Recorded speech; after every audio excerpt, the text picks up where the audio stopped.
Vamos lá, meus irmãos, continuando aqui o nosso segundo dia de aula de Geografia Bíblica 2, é o segundo bloco, nossas aulas estão sendo gravadas e estamos falando sobre a Mesopotâmia ainda. Então, minha pergunta há pouco é,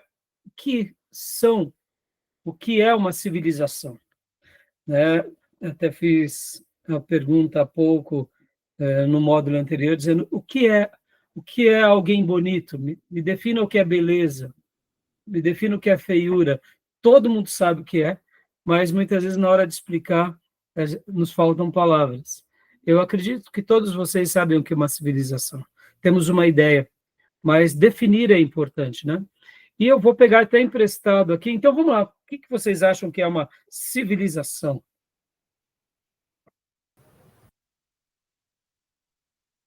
Posso falar?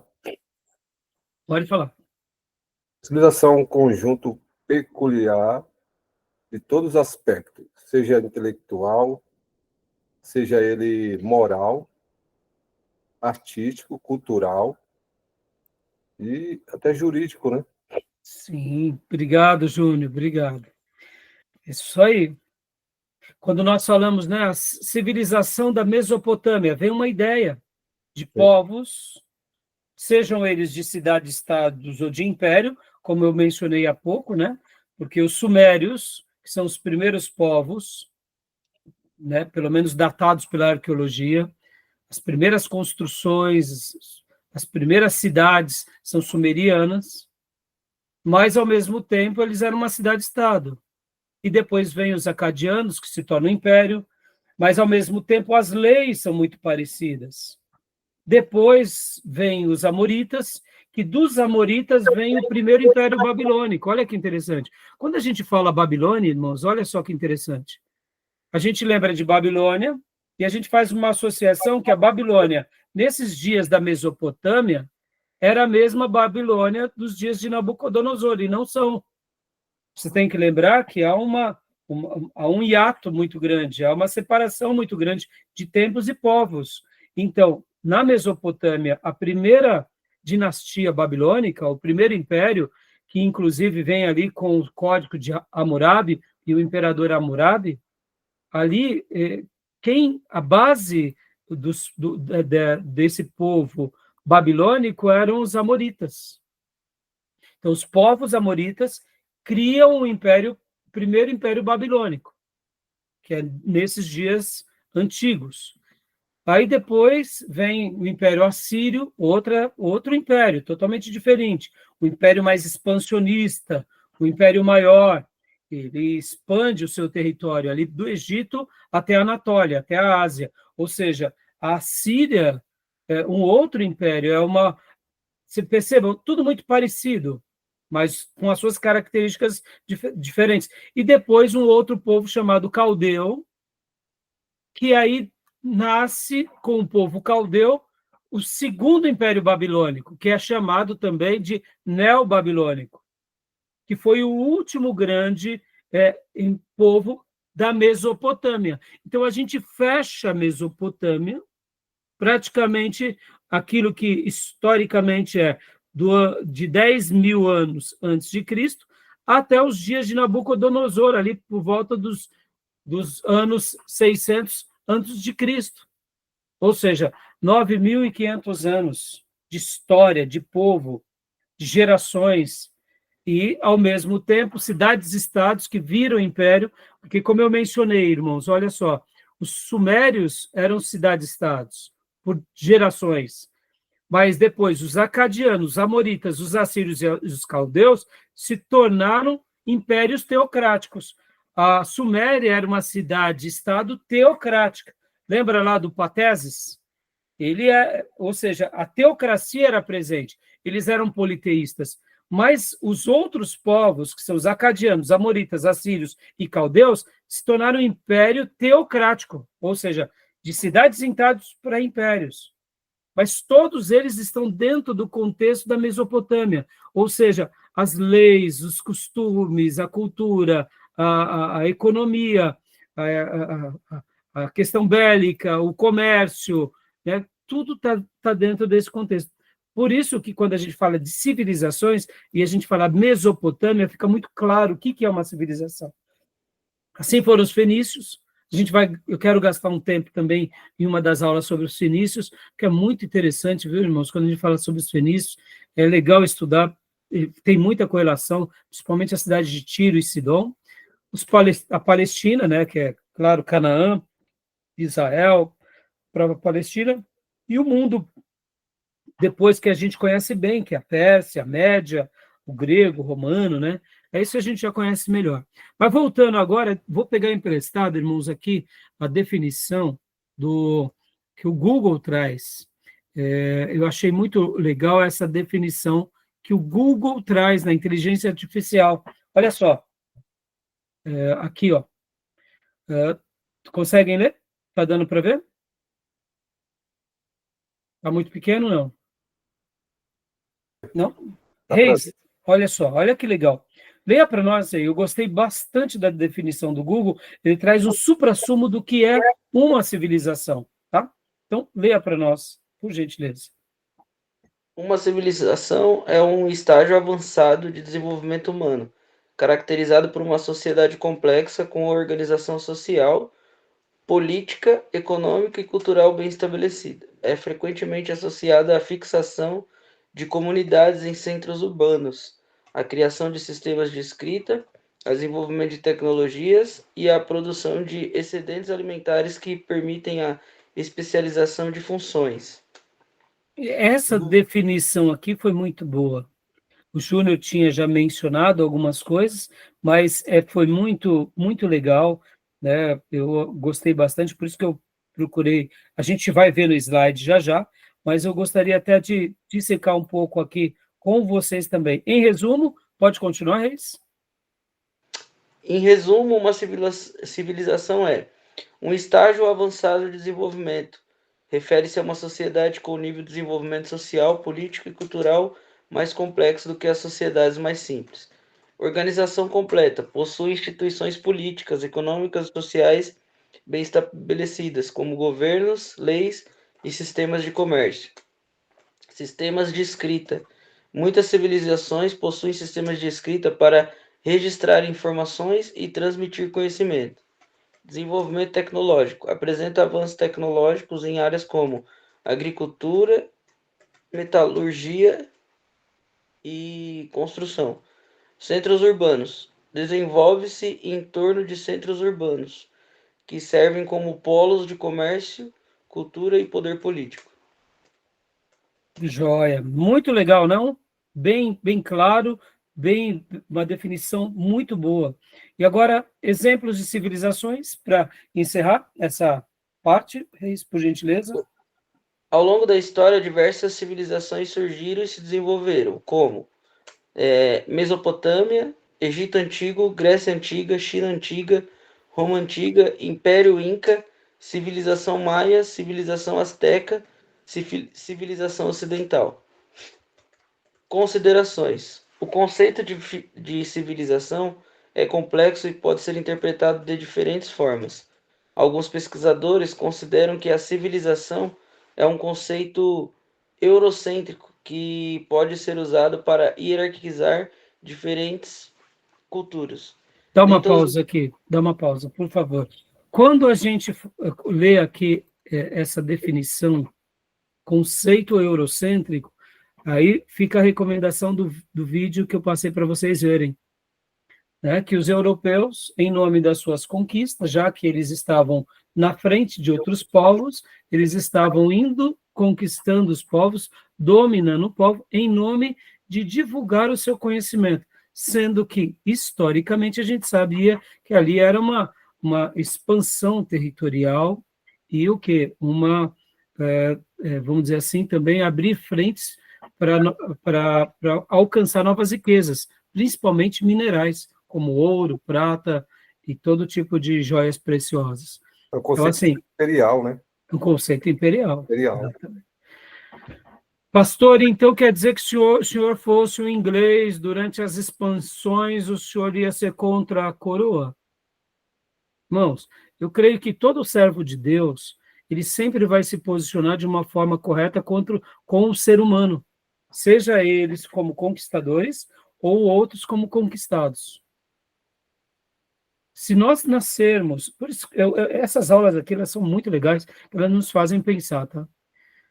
Como cristãos, como seminaristas dos dias lá de Wesley, dos dias logo depois da Reforma Protestante, se nós fôssemos da coroa inglesa, a gente ia ser contra algumas conquistas? Depende.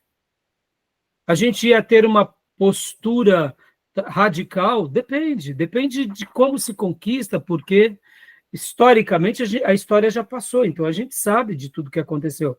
Mas eu creio que os verdadeiros servos de Deus, eles têm uma postura sempre clara diante de qualquer contexto. Por quê? Porque ele tem a palavra de Deus. E a palavra de Deus resgata o quê? A dignidade nossa e resgata a dignidade dos outros.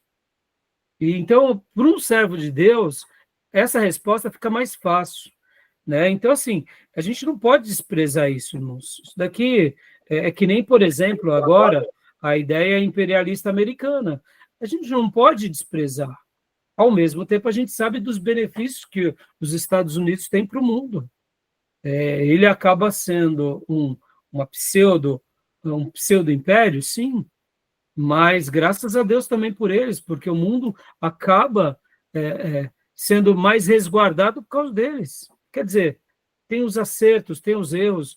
Então, como que devemos exercitar o nosso papel como cristãos? Tendo pesos e medidas bíblicos em cada caso, né? Mas é como o Júnior falou, é imperialista, né, Júnior? Expansões imperialistas. Né? Imperialista. Esse conceito eu achei muito sofisticado, isso aí. Muito sofisticado, sim. Porque conceito pode ser um conceito mais aberto, e não tão sofisticado. Porque sofisticado a gente temos hoje, a tecnologia de hoje, mas se pegar um conceito lá atrás, tem algumas características que entram nesse conceito de civilização. Não necessariamente hoje ter internet. Por isso que eu passei o vídeo para vocês, que eu achei que foi uma proposta muito boa para vocês entenderem o que é uma civilização, o que não é, e etc. e tal. E aqui a gente só está passando para fortalecer tudo aquilo que a gente está estudando, tá, irmãos? Tá? Então, continua para nós, por gentileza, só conclui.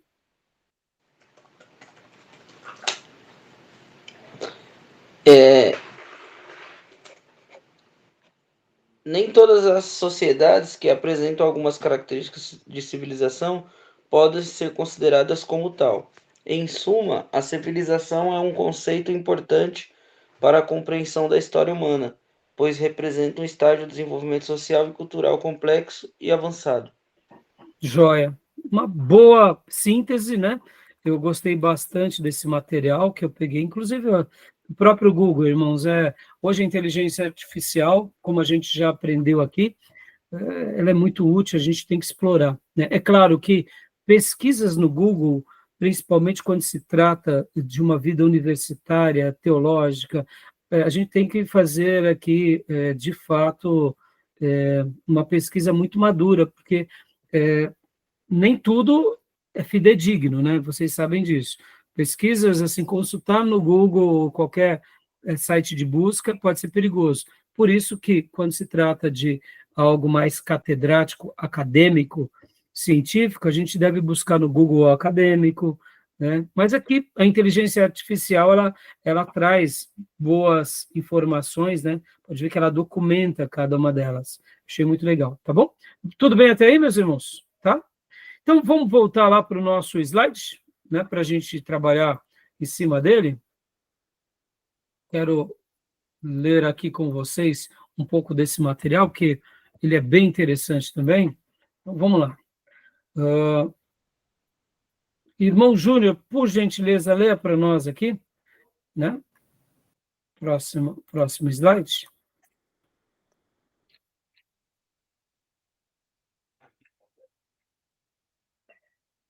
O surgimento das sociedades, a partir do 4º milênio a.C., surgiram no Oriente Próximo as primeiras civilizações: Mesopotâmia, Egito, Palestina, Fenícia e Pérsia. Só uma pausa, Júnior. Então, a gente já viu que civilizações é diferente de impérios, é uma coisa mais abrangente e complexa. Hoje o mundo ele está dividido em pelo menos 2 blocos. A civilização, vamos chamar de livre, que é a democrática, e a civilização autocrática, que ela é, entre aspas, livre, mas tem um sistema de governo diferente. Podem ver, os eixos continuam separados. A gente não pode falar que numa Rússia, numa China, é uma democracia, é uma autocracia. Então, eles têm os seus costumes, os seus hábitos, e aqui, só para vocês terem uma ideia, irmãos, eu conversava esses dias com um chinês, ele mora aqui no Brasil, é um meu amigo que joga tênis comigo, e ele, inclusive, ao falar sobre certas coisas, ele tem uma crítica muito grande do Ocidente. Ele fala, não, lá na China não entra certas coisas, porque nossos líderes estão nos preservando dessas porcarias. Percebam, ele é um chinês, um empresário, muito bem sucedido, mas, ao mesmo tempo, ele também olha com aqueles olhos críticos que nós temos também, porque o nosso excesso de liberdade também jogou tanta porcaria nas nossas vidas que a gente hoje sofre com um pouco disso, né? O excesso de liberdade do Ocidente. Então, só estou comentando com vocês, né?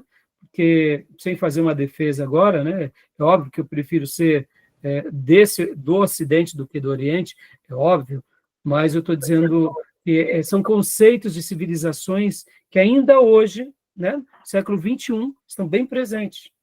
Né? Hoje, quando nós falamos, por exemplo, de famílias patriarcadas, que tem o patriarcado, no Ocidente se vê como machista, mas se nós chegarmos para as muitas famílias e muitas mulheres, por exemplo, no leste europeu, elas amam o patriarcado, porque elas querem um homem que lute por elas e vença a vida. Então, percebam que são conceitos totalmente diferentes. A gente acha que muitas vezes as pessoas pensam como nós, e não. Isso eu estou dando, né, falando de uma forma geral. Né? Mas só comentando aqui para enriquecer e para jogar aqui debates, né, na classe, tá bom? Então, só falando que o seu colega falou, o que é a pretensão de um governo defender o nosso interesse? Tomar cuidado, porque a nossa liberdade individual jamais tem que ser objeto de um governo. Aí como você falou, é o governo autocrata. Então, mas na visão dele, Júnior, ele falava isso com relação a muitas liberdades e meios, né, de comunicação que desestrutura a família. Então, a maneira em que ele falava, é claro, ali foi um papo simples, né, Júnior? Mas, assim, eu estou comentando porque é curioso, né? Eu sempre conheci chineses de segunda, terceira família. Ele não, é um chinês mesmo, que veio para cá e foi criado desde cedo aqui, mas que sempre está lá na China, vem para cá, ele é um comerciante, né? Então, é interessante isso, né? É a visão dele como algo nativo. Então, ele vive no Brasil, tem família no Brasil, mas ele tem também, né, a sua herança bem presente, então ele tem uma opinião. São o quê? São civilizações, né? Distintas, né, irmãos? A gente tem que aprender a conviver com isso, irmãos. A moldada pela política do país, né? Então, e também, né, Júnior, a gente tem que saber conviver com isso, né? Uhum. O que é para nós importante, não necessário é para um afegão, não necessário é para um persa. É isso. Mas eu entendo que na nossa compreensão, é óbvio, não fecha muitas coisas, mas é a vida que eles têm, né? Uhum. Entendeu? Bom, continuando então, Júnior, por gentileza. Essas civilizações do Oriente desenvolveram-se na região conhecida historicamente como Crescente Fértil, que era limitada pelo vale dos rios Nilo, Tigre e Eufrates. Continua? Por favor. Na formação dos primeiros povos civilizados, foi de grande importância o papel desempenhado pelo meio físico-geográfico, clima, vegetação, relevo, hidrografia. Dentre esses fatores, destacou-se o hidrográfico, que em muito auxiliou o progresso da agricultura, pecuária, comércio e comunicação. Os rios, de maneira geral, contribuíram para a fertilização das terras, com suas enchentes e vazantes periódicas. Joia, olha que interessante agora, irmãos. eu queria até ler com vocês. Notem bem uma coisa aqui. Essa questão, quando se diz hidrográfico. O delta do Nilo, olha só que legal. Deixa eu mostrar aqui para vocês no nosso mapa. Aqui, ó. Olha que legal. O delta do Nilo, ele tem uma característica diferente da Mesopotâmia. Olha só. As sociedades ali na Mesopotâmia, elas eram chamadas de sociedade hidráulica. Tá? Opa, publiquei. Espera aí. Publiquei a parte errada. Elas eram chamadas de sociedade hidráulica, tá? Sociedade hidráulica. Porque acabamos de ver aqui que, dentre esses fatores, destacou-se o hidrográfico, em que muito auxiliou o progresso da agricultura, pecuária, comércio e comunicação. Os rios, de maneira geral, contribuíram para a fertilização das terras com suas enchentes vazantes periódicas. Ali, como eu mencionei para vocês há pouco, aqui no delta do Nilo, olha só que interessante, a gente consegue enxergar até hoje que é uma região mais baixa, e por ser mais baixa, ela acaba, nas suas enchentes, adubando toda essa região. É claro que aqui, quando formos estudar sobre o Egito, a gente vai aprender, inclusive, que muitos faraós, sabendo dessas enchentes, e logo depois da enchente desaguava para o mar Mediterrâneo, eles fizeram novos canais aqui. Para quê? Para que a produção também anual fosse maior. Então, a enchente do Nilo, ela é anual. Todo ano tem enchente. Alguns anos mais, outros menos. Raramente aquelas secas violentas, como acontecia nos dias, por exemplo, nos dias de José. Agora, olha só que interessante aqui. Voltando para cá, vamos pegar o Tigre e o Eufrates. Inclusive, irmãos, quando você utiliza aqui, né, o Google Terra, olha só que legal aqui. Só limpar o histórico. Opa. Aqui. Você, olha só, tem uma ferramenta que você pode vir aqui, ó. Você está aqui, Rio Tigre e Rio Eufrates. Tem essa ferramenta aqui. Os rios, são quase vários rios. Então, vamos pegar aqui o Rio Tigre, o Rio Eufrates, ó. Eu vou habilitar. Não sei se vocês vão conseguir enxergar aí, mas vou tentar mostrar para vocês, ó. Há uma linha bem fininha aqui. Quando eu desabilitar, ela vai sumir, ó. Sumiu. Eu vou tentar me aproximar mais, ó. Marcando o rio. Quando vocês estiverem estudando, tentando descobrir, né, por exemplo, aqui, ó, a gente consegue ver onde é o nascente do rio Eufrates e aonde ele chega até o final, que ele deságua aqui, né, no Golfo Pérsico, tá? Então, aqui é o rio Tigre, ou melhor, Eufrates, o Tigre está acima. E olha aqui, vamos lá, Tigre. Quando eu habilito, mais uma vez, eles quase se unem aqui juntos, né? E é a mesma coisa. Ele vem, né, seguindo todo o seu curso, se unem e desaguam no mar Mediterrâneo. Então, o que eu queria dizer aqui? É uma sociedade, como é chamada sociedade hidráulica, por quê, irmãos? Diferente do Nilo, que todo ano tinha a enchente, aqui não. Então, o que os povos mesopotâmios fizeram durante seus desenvolvimentos, né, como cidades-estados, os sumérios, depois os acadianos? Eles foram criando, literalmente, veias para quê? Para que pudessem fazer as suas plantações, né? Ou seja, eles foram criando seus desvios.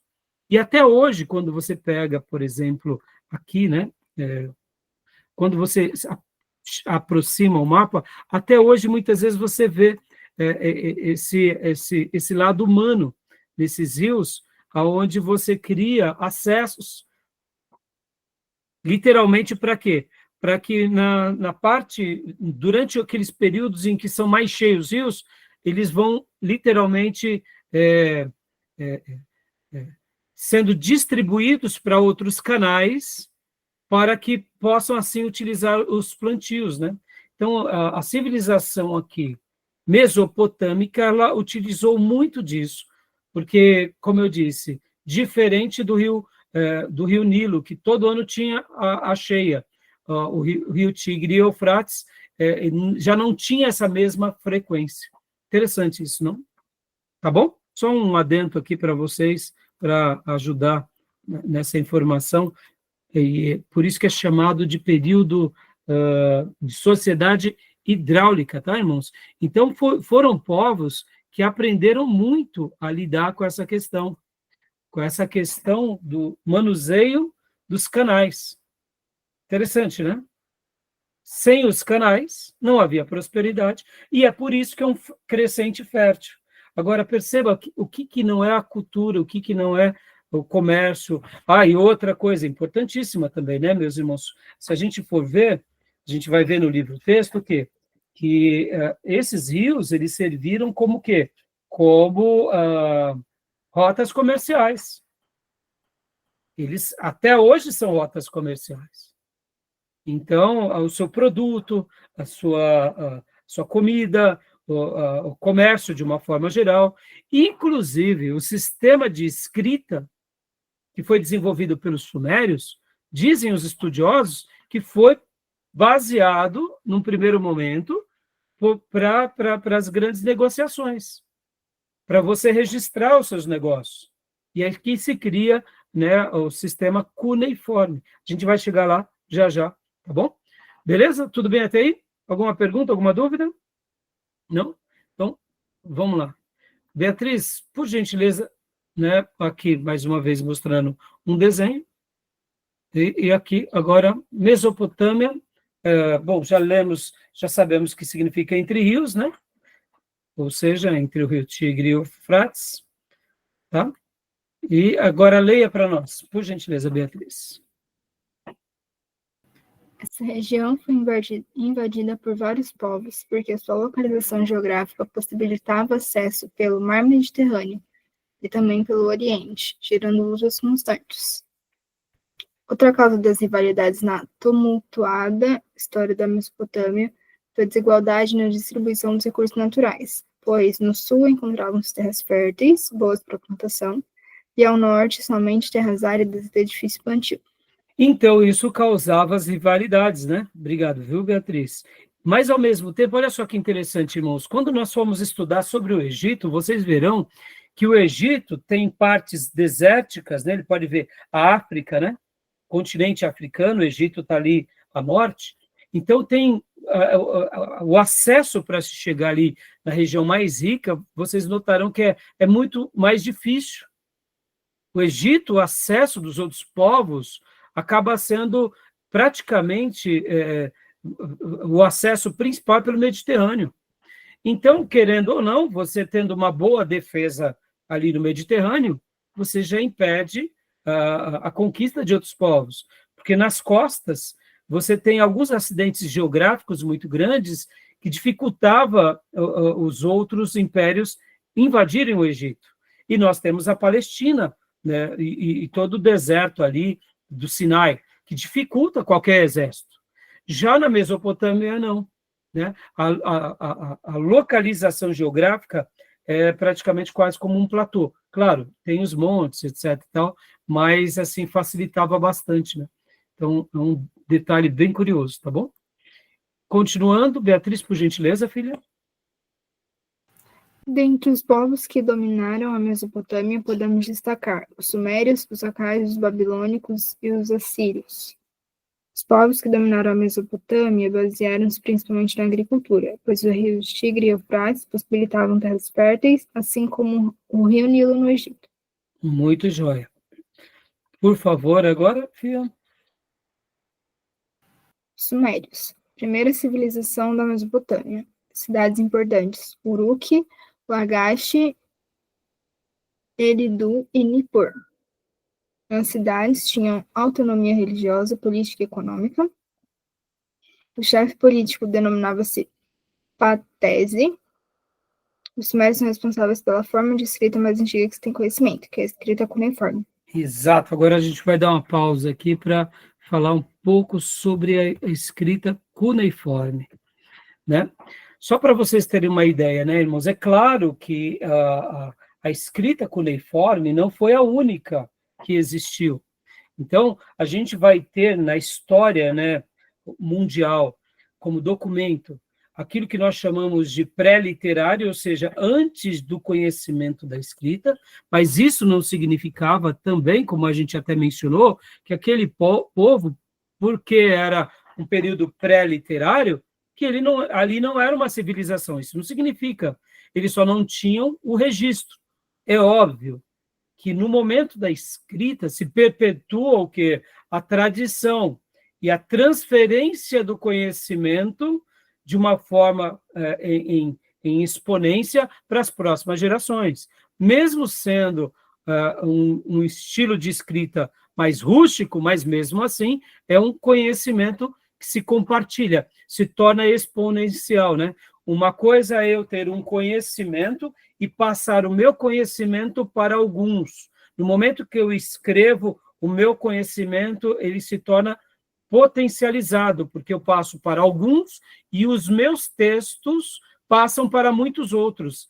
Então, há uma grande mudança, e de fato, na história mundial sobre isso. Então, a história mundial ela é vista como período pré-literário e depois pós-literário, né, irmãos? Então, só para a gente dar... Mas aí, nesse caso, só a sociedade mais nobre que tinha a escrita, né? Os sacerdotes. Sim. Não. Sim, claro, né, Júnior? Sempre grupos específicos, né? Não eram para todos, né? Falar que é para todos, é verdade. Isso daí é um fato importante também ser lembrado, né? Mas voltando aqui, meus irmãos, só para... Só um minutinho. Onde eu estou? Aqui. Voltando aqui. Então...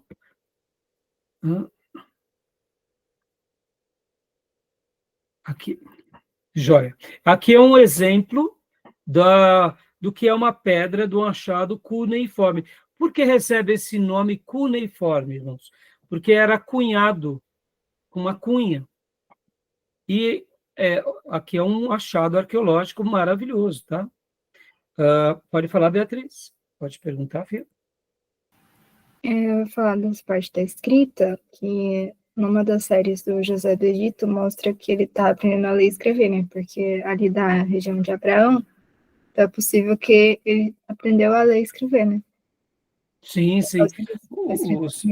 Na Terra.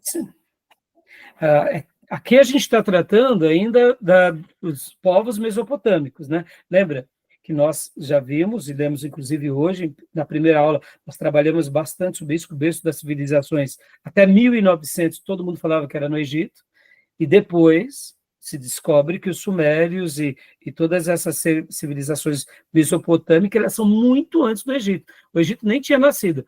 Nos dias da Mesopotâmia, nos dias da Suméria, Acade, Amoritas, Assírios e Caldeus, os egípcios ainda eram bárbaros. Interessante, né? Só para a gente entender. Olha que loucura, né? Como que uma descoberta de uma pedrinha, de um achado arqueológico, de uma cerâmica, pode mudar toda uma história mundial, né? Então, aqui é o primeiro registro de escritas, tá, irmãos? Então, eu quero, inclusive, deixa eu falar algo para vocês, né? Como que foi o desenvolvimento da escrita, irmãos, né? A gente tem como estudo que as escritas, elas se desenvolvem com aquilo que chamamos de pinturas rupestres, que seriam as primeiras formas de registro humano, que são aqueles desenhos nas cavernas, lembram disso? Né? Vou até publicar aqui, para vocês se lembrarem. Esse daqui, ó. Aqui, ó. Deixa eu colocar. Opa, aqui. Só mudar aqui o desenho. Lembra aquele, quando a gente vê desenhos nas cavernas e etc e tal, que a gente fala... seria esse desenho aqui.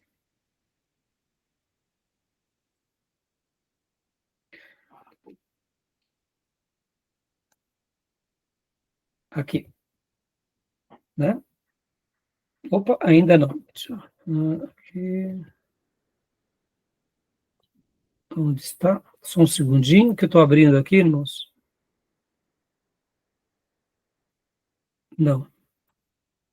Eu não sei onde eu deixei agora, mas vocês lembram que nas cavernas tinham... eu não separei. Eu esqueci de pegar essa imagem. Mas só para a gente...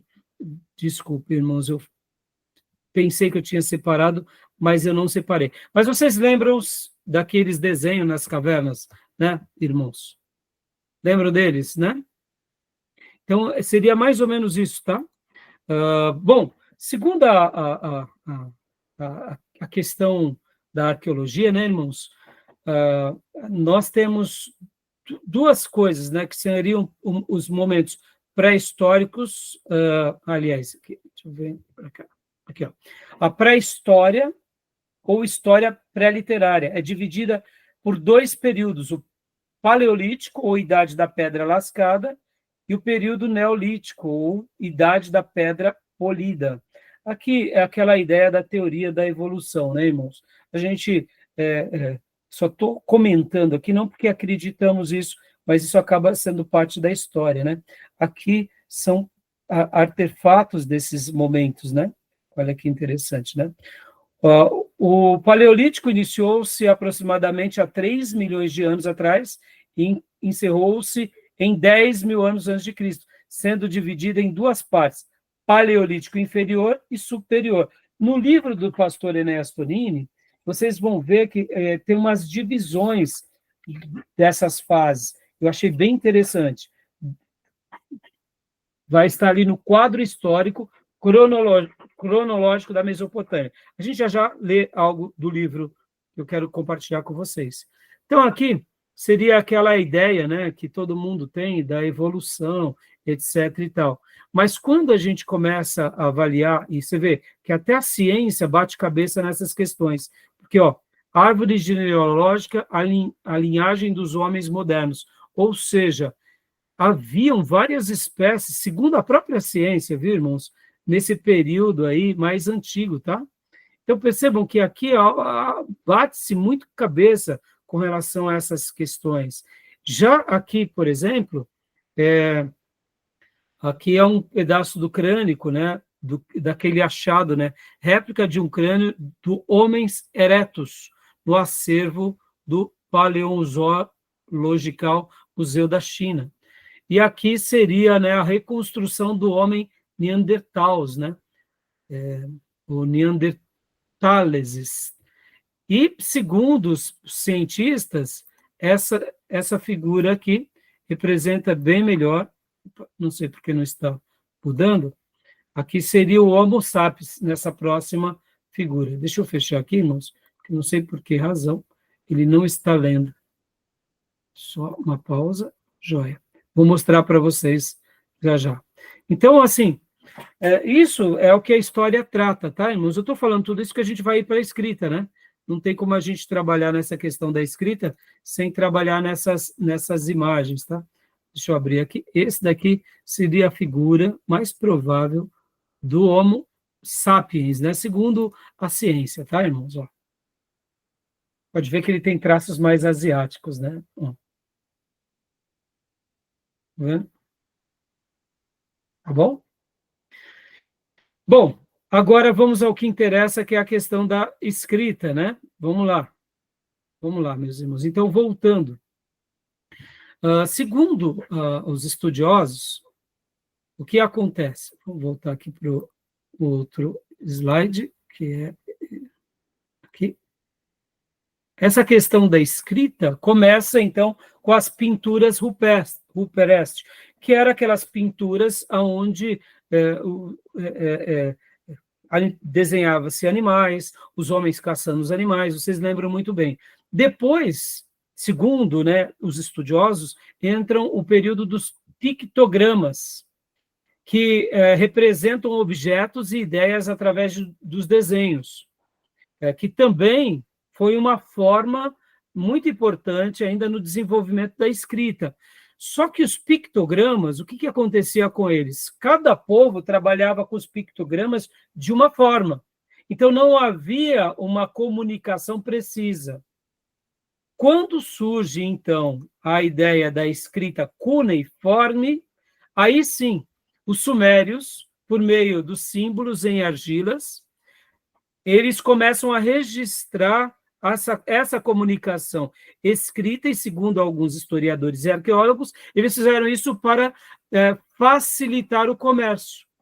E aí onde, depois da escrita cuneiforme, os próprios acádios melhoram ainda essa descoberta dos sumérios. E aí é onde vem, logo depois, muitos séculos depois, vem o Egito com os hieroglifos, que aí surgem também essa ideia baseada, possivelmente, nos símbolos que já existiam. Então, no Egito surgiu a escrita hieroglífica, que também apresenta objetos e ideias, mas com símbolos mais elaborados. E só depois vem a escrita silábica, irmãos. Então, percebam que há um desenvolvimento na história da escrita, tá bom? Tudo bem até aí? Tranquilo? Só que o hieroglifo do Egito ele aparece no Egito, Baixo Egito, porque o Antigo Egito teve a unificação, ele era muito mais antigo, né? Oficialmente vem com o hieroglífico, com o Baixo Egito, né? Mas o Antigo, que remonta muito mais tempo, já existia, né? Porque teve dois Egitos, né? Depois teve a unificação. Essa informação eu não me recordava, Júnior. Mas, segundo, né, os historiadores, seria mais ou menos essa ordem, né? Mas podem ver que são escritos diferentes, eles desenvolvem também, né? Uma forma diferente. Segundo, vamos dizer, baseado em toda a descoberta dos sumérios, toda a descoberta dos escritos cuneiformes dos sumérios e acadianos, né? Não tem datação, não, né? Então, as datações... Do Sumério.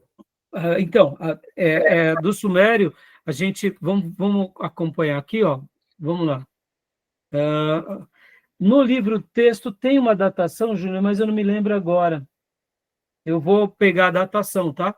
Depois. Eu não lembro agora quando que é a datação, mas eu trago essa informação. Mas eu não me recordo agora, mas me parece que, se não me falha a memória, é por volta dos anos 5.000 a.C., os escritos cuneiforme.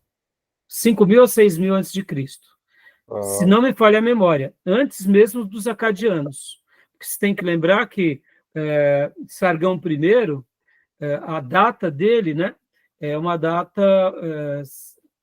Sargão I era... Que data mesmo? Tentar recapitular aqui. Era 2.100 e pouco, se não me falha a memória, não é isso? Então, percebam, 5.000 para 2.000, 3.000 anos de diferença, né? Tá bom? As datas eu não me recordo muito bem agora, tá? Mas depois eu pego para vocês. Tá bom, meus irmãos? Beleza? Vamos continuar lendo aqui, então? Agora, a do Egito é depois, tá, Júlio? Mas a gente pega depois esses detalhes com mais precisão, tá? Pode ler para nós, Reis, por gentileza? A próxima. Babilônicos. Principal rei babilônico foi Hammurabi. Hammurabi elaborou o primeiro código de leis escritas, Códigos de Hammurabi, baseado no princípio de talião, olho por olho, dente por dente. Outro importante rei babilônico foi Nabucodonosor, que ficou conhecido como construtor de obras grandiosas, como os Jardins Suspensos da Babilônia. Joia. Então, a gente trabalhou já no Código de Hammurabi semana passada, né? E outro imperador importante, que também deixa um legado muito legal, é Nabucodonosor. Agora, vamos fazer só abrir um parênteses aqui, meus irmãos, olha só que legal. Então, no livro-texto, vamos por 3 coisas. No livro-texto do pastor Enéas, vamos abrir agora o nosso livro-texto no quadro histórico, tá? Ali no quadro histórico, vocês vão ver, na página de vocês, eu não sei te dizer, porque o meu aqui é diferente, vai ter ali o capítulo Mesopotâmia, os limites da Bíblia, tal, o Eufrates, a divisão da Mesopotâmia, e logo na sequência vai ter as rotas comerciais. Eu achei muito legal essa questão. Logo depois das rotas comerciais, vem a religião da Mesopotâmia. Abram no livro-texto de vocês, nessa parte, a religião da Mesopotâmia.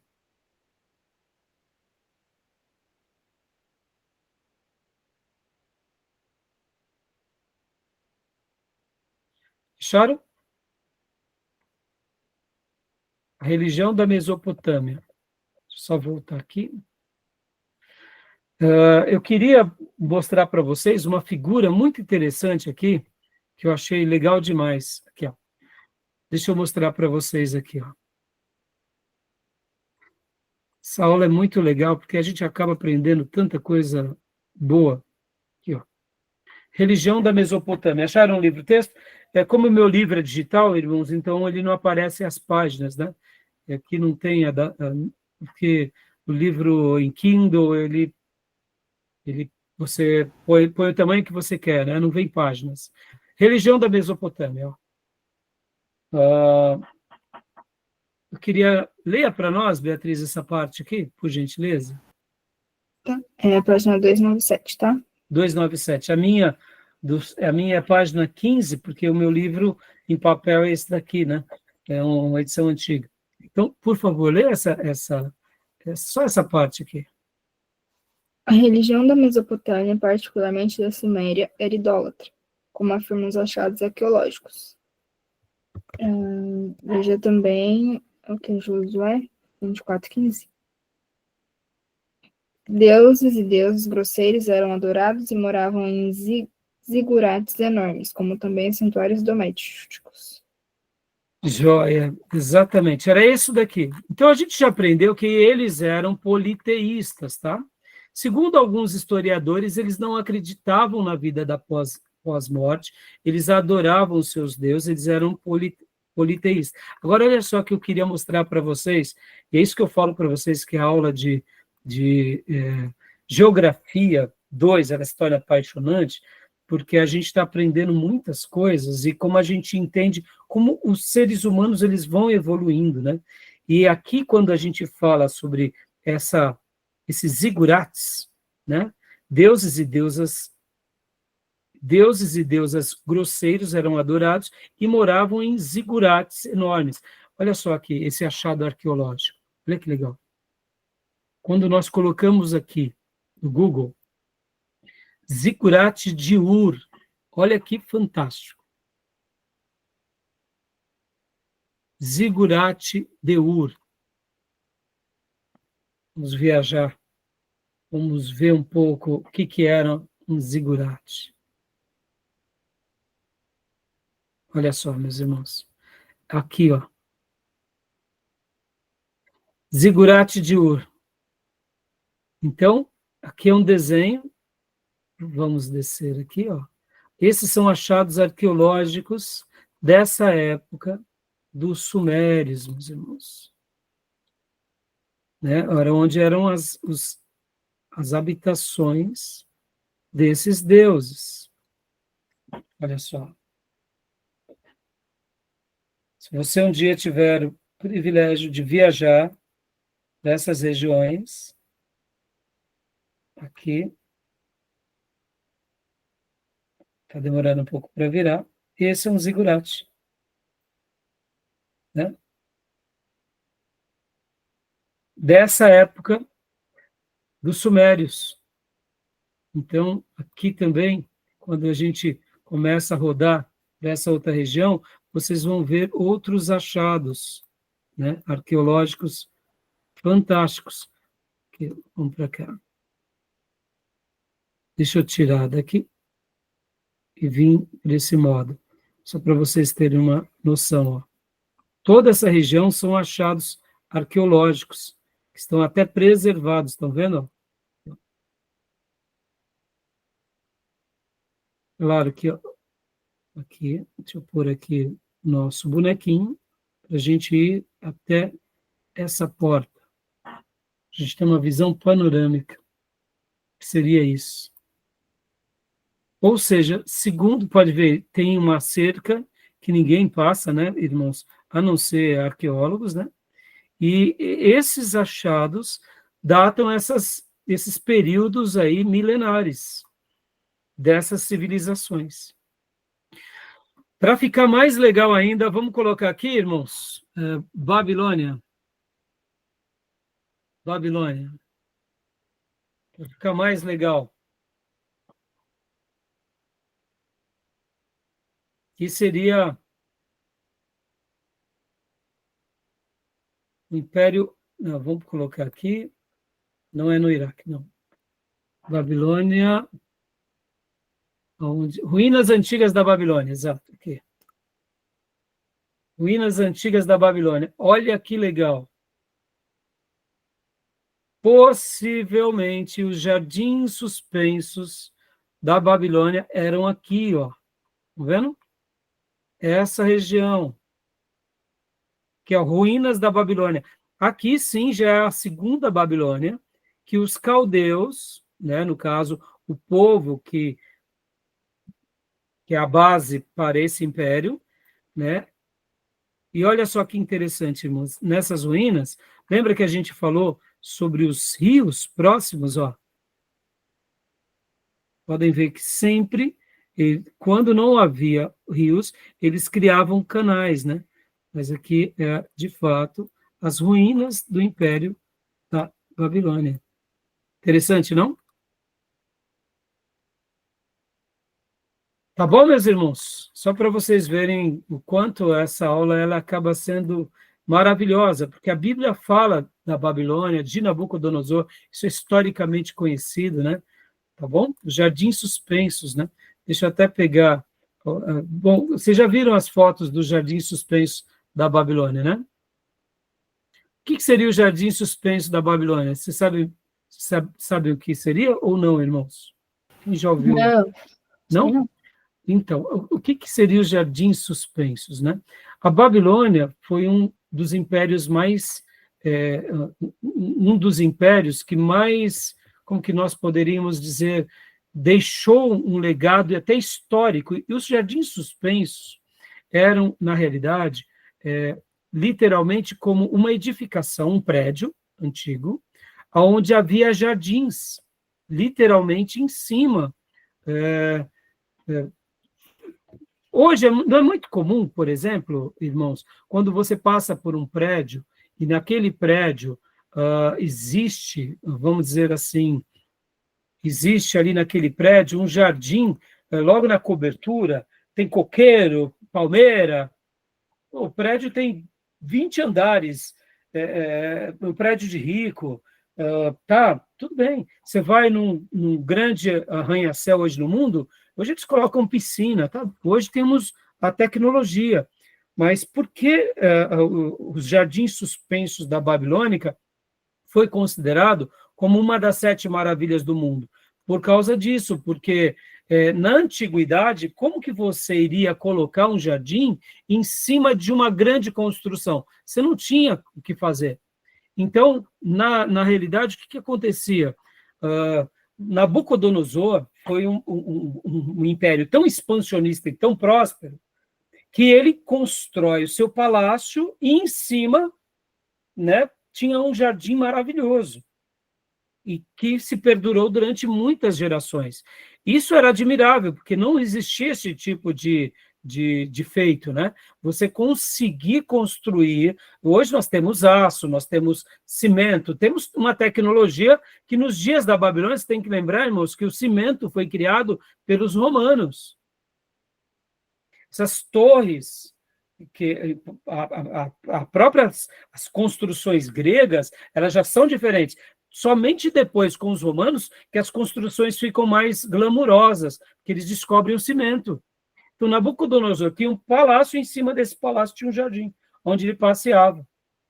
É por isso que se tornou uma das 7 maravilhas do mundo, entendeu? Tá bom? Mas só abrir um detalhe aqui, e essas ruínas eram as ruínas da Babilônia, tá bom?